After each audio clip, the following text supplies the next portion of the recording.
At exactly 7:14 a.m. on 3 different days, in 3 different centuries, the same thing happened. The world paused, not long enough for most people to notice, but just enough to change history. It was a single second, lost and found. A clock in 1912 flicking backward. A digital billboard glitching in 2004. A medieval scribe in 1461, freezing mid-stroke. And somehow, all 3 moments were connected by one person who never knew they were part of the story.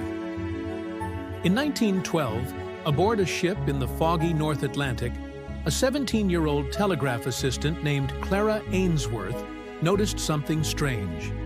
The ship's official time logs repeated the exact same second.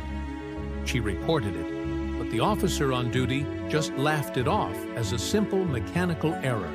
She thought it was nothing, a small quirk in the machine.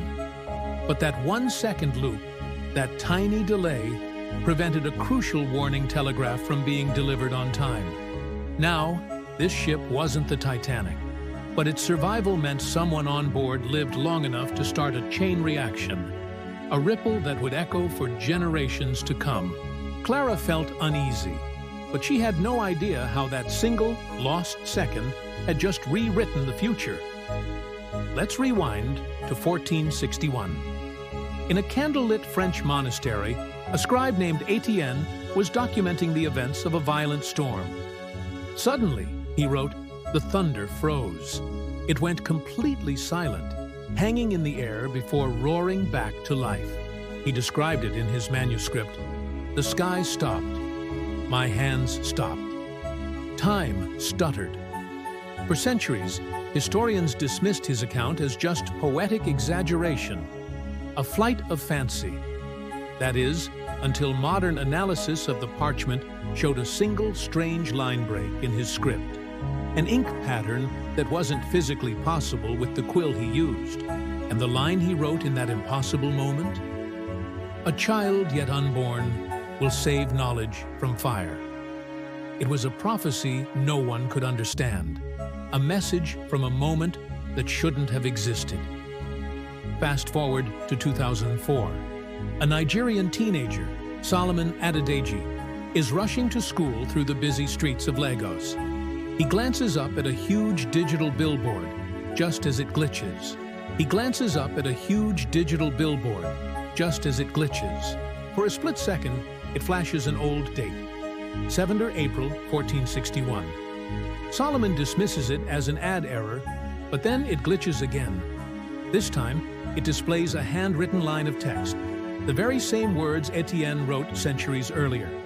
A child yet unborn will save knowledge from fire. Satri, he didn't know it yet, but inside his school bag, Solomon was carrying the last surviving copy of a school project his mother had written years ago. A project that contained a forgotten quote, a key that would one day unlock this entire historical mystery. 3 people, 3 moments, 3 glitches in time, all separated by centuries, yet somehow perfectly connected. Remember the passenger who survived in 1912 because of Clara's delayed telegraph? He was a brilliant mathematician. His later work would directly influence the formula used in the creation of early digital screens. That same formula, refined over decades, led to the very billboard technology that glitched in front of Solomon. And Etienne's prophecy from 1461. It found its way into Solomon's mother's school notes after she read it in an obscure history book, a book she only picked up by chance. It was a perfect, impossible loop, a circle closing across 500 years. Now we arrive in 2023. A young digital historian named Mia Torres is researching documented anomalies across centuries.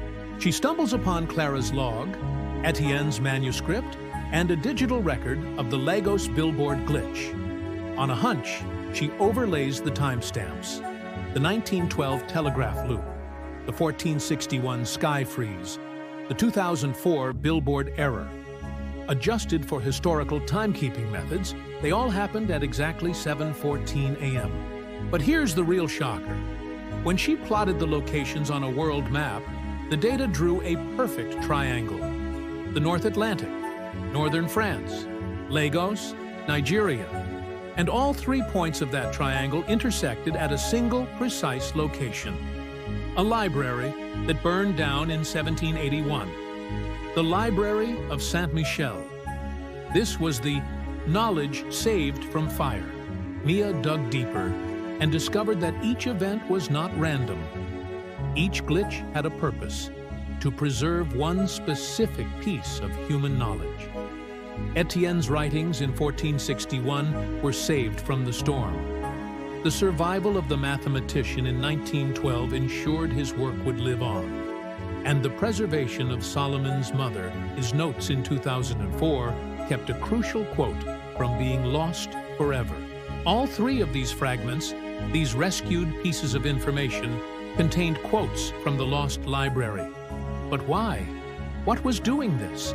Someone, or something, was actively protecting fragments of a forgotten archive. Was time itself correcting its own mistakes? Was this just a cosmic coincidence? Or was it something else, like human consciousness echoing backward through history to save what was lost? Mia found one last chilling detail. Clara Ainsworth, Etienne the Scribe, and Solomon Adedeji all shared the same birthday. Not the same day of the year, but the same rare moment of planetary alignment that occurred only once a generation. Some ancient theories believe this alignment marks those who are destined to preserve knowledge. But a more radical theory suggests it marks those who were never supposed to exist at all. Anomalies, echoes, carriers of forgotten memories from a library that burned to the ground centuries ago. People who are, themselves, living fragments of a lost past.